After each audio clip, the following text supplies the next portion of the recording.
connected. Our next storyteller is Simone Reynolds, and I've had the joy of working with Simone over many years. She has been in front of the stage with Soul Collective and also behind the scenes. If you received any email or communication or saw it on social media, that was Simone's work. She is so appreciated, but I want to take a moment to honor her artistry. She's a singer, she's a storyteller, she's a writer. And what I appreciate is that Simone has a way of looking at things that helps us see them from many sides. And you certainly experience that in the story that she's about to tell. So please welcome Simone Reynolds.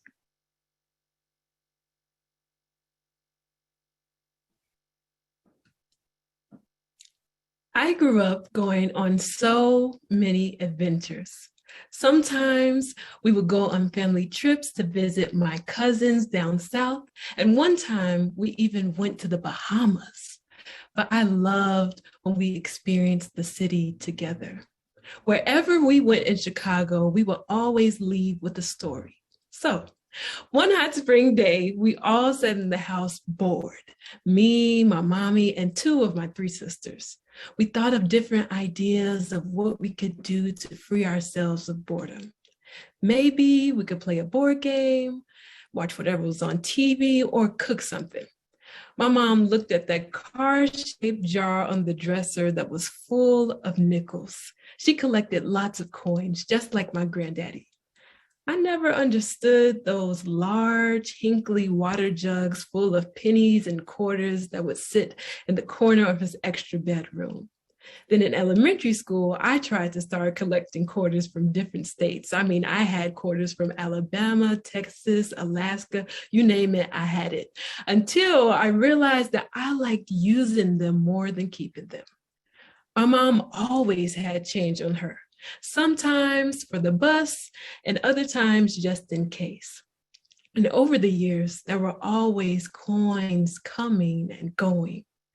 After doing all of the calculations in her head, she asked us, "Do y'all want to go to the movies?"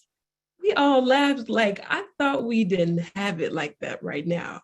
My older sister probably said, "Mom, you for real?" And my youngest sister probably said, "Mommy, are you joking?" I think my face said it all. But in my head, I was thinking, I know she is not about to use these nickels.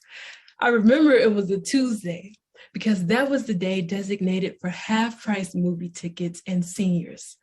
So she started counting, and eventually we joined in. Then she called one of our cab driver friends, Dre, who would take us to school, church, work, anywhere we had to be, he would take us. But today, he was taking us to Chatham Movie Theater on 87th Street. I was stressed the entire car ride, which was probably only 15 minutes from my house, but it felt like it was the fastest ride ever. I felt like I could move time, so I prayed to myself, please let there be some traffic to back us up. And so many questions ran through my mind. Can we just go to the currency exchange up the street? Can we find one of those machines to get cash back? What will people think? How could my sisters agree to this? How can I be invisible during my time at the register? All of my thoughts were disrupted once we pulled up. It was showtime, but the terror continued. We all walked up to the cash register and my mama pulled out that jar. She counted every nickel one by one, so there was no error. Now the change had to be counted again because the theater staff needed to know that we were paying the exact price. So we waited, and we waited, and we waited. Finally, got our tickets, and then we went to get our snacks. And yes, there was more change to be distributed. Now, at this point, me and my sisters were smirking and snickering because there were so many coins. I kid you not. We always knew how to conjure up a laugh out of anything. I can't remember what movie we went to see that day. None of us can. But I remember us leaving in joy with brown paper bags full of buttery popcorn. And the ride home was just another ride home with my people. Then there were coins in high school. I would get on the bus before sunrise to be on time. And one morning I was running for the bus. The driver saw me hailing for him to stop, so I hopped on the bus, greeted him, and told him thank you. I reached in my pocket for my bus card. I tapped it onto the surface, and it basically told me that I didn't have enough. I was so frustrated. I didn't wake up at the crack of dawn to be left behind, so I reached for my wallet. I looked inside to see that there was only a $5 bill and some change. Now, if you have ever taken the bus here in Chicago, you know that I was not about to pay $5 for a ride that was only $2. And I wouldn't have enough money for my croissant sandwich that I would buy after getting off of the bus. I started to quickly count my change, and I realized that I was maybe 50 or 75 cents short. My heart was beating so fast. I never wanted to be late because I would miss out on the morning assembly, and then I would have to sit in the dean's office, and then my day would just be sour.